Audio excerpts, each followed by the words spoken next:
Muitos desconhecem que o Egito Antigo era uma sociedade teocrática.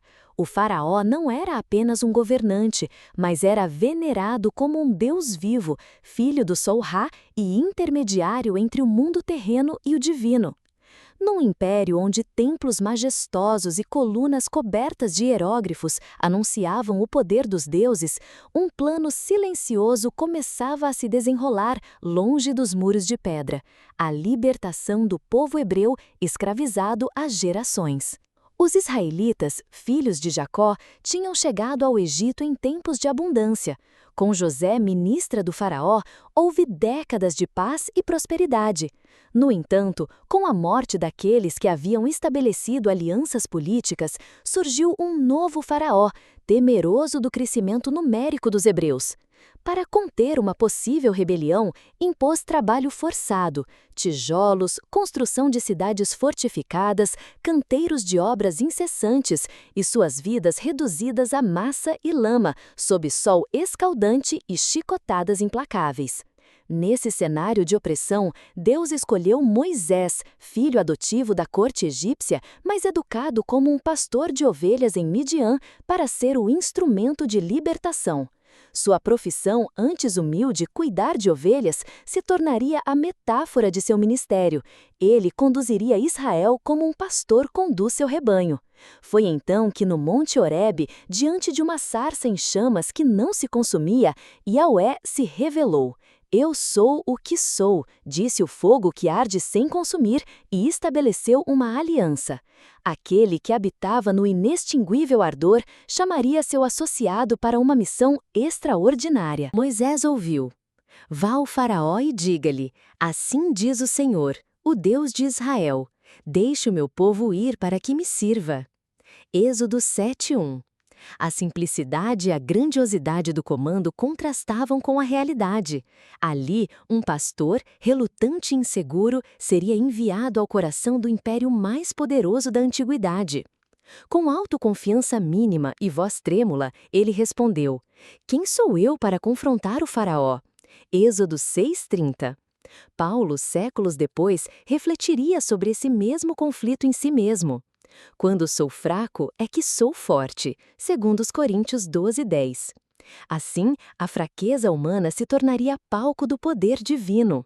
Deus, porém, não se satisfazia com simples ordens soltas ao vento.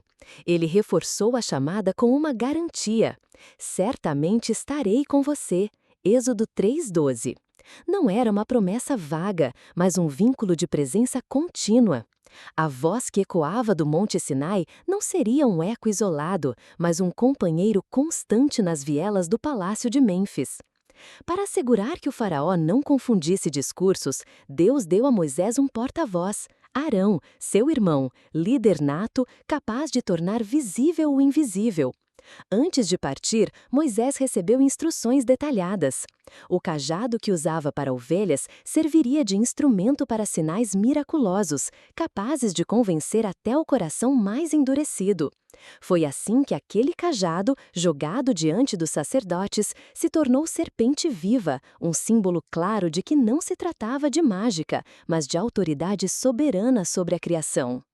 Enquanto Moisés cogitava o tamanho do império que enfrentaria, cada detalhe dos preparativos reforçava a lição. Não se trata de falar bem, mas de obedecer ao chamado. Não se trata de força militar, mas de poder espiritual. Não se trata de glória humana, mas de fidelidade divina. Diante desse chamado, perguntamos: qual é o seu Monte Horebe? Qual é a sarça onde Deus se revela em sua vida? Qual é o chamado que parece impossível, mas vem com a promessa de eu estarei com você? Moisés e Arão atravessaram o deserto rumo ao Vale do Nilo, carregando não apenas cajados, mas a autoridade do próprio Criador. Ao chegarem ao Palácio Real, foram conduzidos pelos corredores de colunas entalhadas em hieróglifos. Soldados egípcios abriram caminho, curiosos com a presença daquela dupla que falava em nome de Yahvé. No grande salão do trono, o faraó sentava-se em seu assento dourado, rodeado por príncipes e sacerdotes. O silêncio inquebrável da corte foi quebrado quando Arão, seguindo instruções divinas, deixou cair seu cajado diante do soberano. Num movimento que gelou o sangue de todos ali, o cajado se transformou em serpente viva, agitando-se no chão de mármore. Um murmúrio de pavor percorreu a audiência, e até os maiores feiticeiros do Egito recuaram, pois sabiam, aquele não era um truque humano. Arão estendeu a mão, agarrou a serpente pelo rabo, e o ofídio voltou a ser cajado firme. Faraó franziu o senho e exigiu outro sinal, determinado a revelar qualquer artifício de magia. Moisés então ergueu o braço em direção às águas do rio. Num instante, o Nilo se tingiu de um vermelho profundo e peixes boiaram mortos, pescadores lamentaram a perda da vida aquática e a fonte de sustento do Egito se tornou repugnante. O grito dos trabalhadores ecoou pelas margens, mas ainda assim o rei não se comoveu, suas portas permaneceram trancadas. Cada recusa servia de pretexto para um novo sinal. Deus enviou satos que invadiram templos e palácios, pulando sobre altares e gênios esculpidos em pedra. Piolhos que se dispersaram pelas roupas de nobres e escravos, atiçando coceiras incontroláveis. Enxames de moscas densos como nuvens cortaram o ar, tornando impossível o trabalho ao ar livre. E o gado, símbolo de prosperidade, caiu doente sem causa aparente, pois animais vacinados contra tantas pragas humanas sucumbiram. Os egípcios passaram por angústias que ultrapassavam a simples dor física. Sua fé nos deuses nacionais, sua confiança em feitiçaria e em rituais milenares, tudo desabou diante de sinais que não cabiam em qualquer tradição humana. Ainda assim, o faraó, obstinado, não libertou Israel. Seu orgulho encontrava espaço para permanecer, mesmo que as casas reais tivessem sido invadidas pelas pragas e seu povo estivesse à beira do desespero. No entanto, cada calamidade ensinava mais do que terror. Ensinava que o Deus de Israel era um Deus pessoal, que lembrava do seu povo e se importava com cada detalhe de sua aflição. Foi nesse confronto direto entre o tirano e o pastor divino que o coração de Israel se fortaleceu, ao ver que o mesmo Deus que os tinha chamado também cuidava de cada etapa do processo. Enquanto os egípcios se desesperavam, os israelitas começavam a compreender a fidelidade que se revela não apenas em palavras, mas em ação poderosa. Em termos práticos, essa repetição de sinais nos ensina algo essencial. Deus não costuma quebrar promessas e cumprir propósitos por meio de gestos isolados. Ele apresenta verdades progressivas, sinal após sinal, para que entendamos mais profundamente o seu caráter.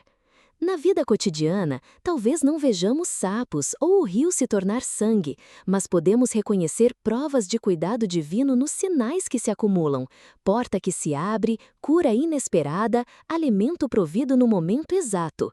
Perguntas para reflexão. Em que áreas da sua vida você tem se agarrado ao orgulho, apesar das pragas que Deus tem permitido? Você tem reconhecido os pequenos sinais que apontam para uma intervenção maior?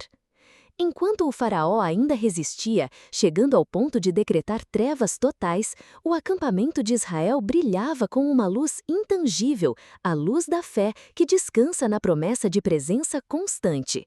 Quando a obstinação do faraó atingiu o ápice, Deus decretou algo sem precedentes: 3 dias de escuridão total sobre o Egito. Não era apenas uma falta de luz física, mas um signo profundo de juízo contra aquelas divindades solares que o povo venerava.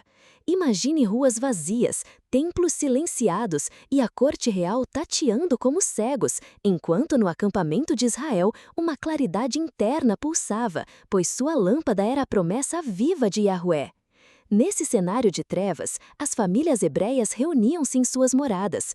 Elas colocaram o sangue do cordeiro conforme a instrução divina nos umbrais das portas.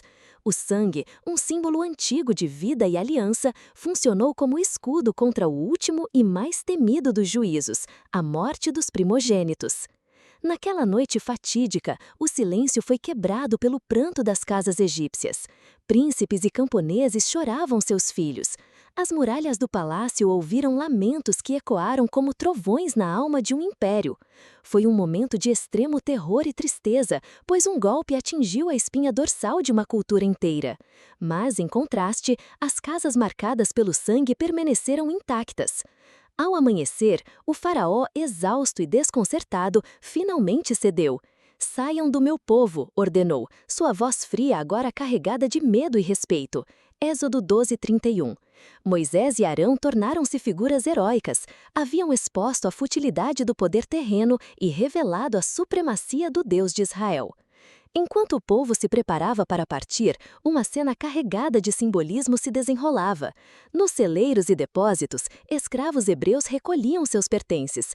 Nas ruas, o vento varria a poeira dos anos de servidão. Nos corações, surgia a esperança renovada de uma vida sob a graça divina. Foi o início da verdadeira Páscoa, um ato de passagem de um estado de escravidão para a liberdade de adorar. Aplicação prática. Memória viva. Como Israel, devemos manter viva a lembrança dos cordeiros de nossas vidas, momentos em que o sangue da obediência nos protegeu. Comunhão e partilha.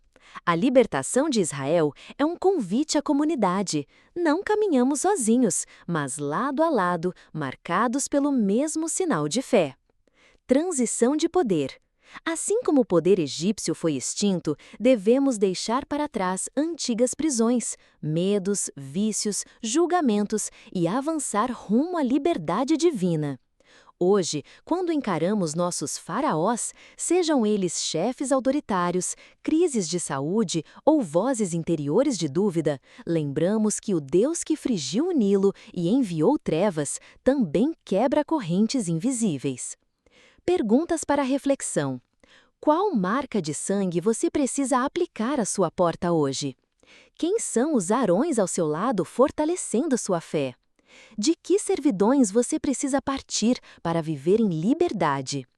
Ao longo dessa jornada, vimos um pastor hesitante tornar-se porta-voz do Criador, testemunhamos sinais que desafiaram a lógica e experimentamos a passagem de um povo do jugo à liberdade.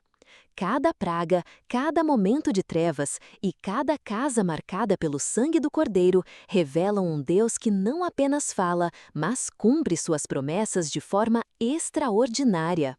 Para nós hoje, essa narrativa é mais do que uma história do passado, é um espelho para nossas vidas. O chamado. Assim como Moisés foi convidado a enfrentar o faraó, somos chamados a confrontar medos internos e sistemas que nos escravizam. As promessas. Deus não nos envia sozinhos. A presença dele, o "Eu estarei com você", é o alicerce de nossa confiança. As provas. Nem sempre a libertação acontece da noite para o dia. Às vezes há pragas de obstáculos, noites de escuridão e dores que testam nossa fé. A libertação. Quando o sangue é aplicado, a passagem se abre. A Páscoa de Israel nos lembra que a verdadeira liberdade é provisão divina, não mérito humano. Que essa lição inspire você a olhar para seus próprios desafios como etapas de um plano maior. Quando a vida parecer um Egito escuro, lembre-se de que a luz de Deus brilha no meio da escuridão. Quando seu faraó interno se recusar a ceder, confie que o mesmo Deus de Moisés está pronto para agir em favor de quem o busca com fé. Compartilhe nos comentários qual praga você está enfrentando e como pretende aplicar o sangue do Cordeiro na sua vida hoje. Curta e inscreva-se para continuarmos juntos nessa jornada de fé e libertação.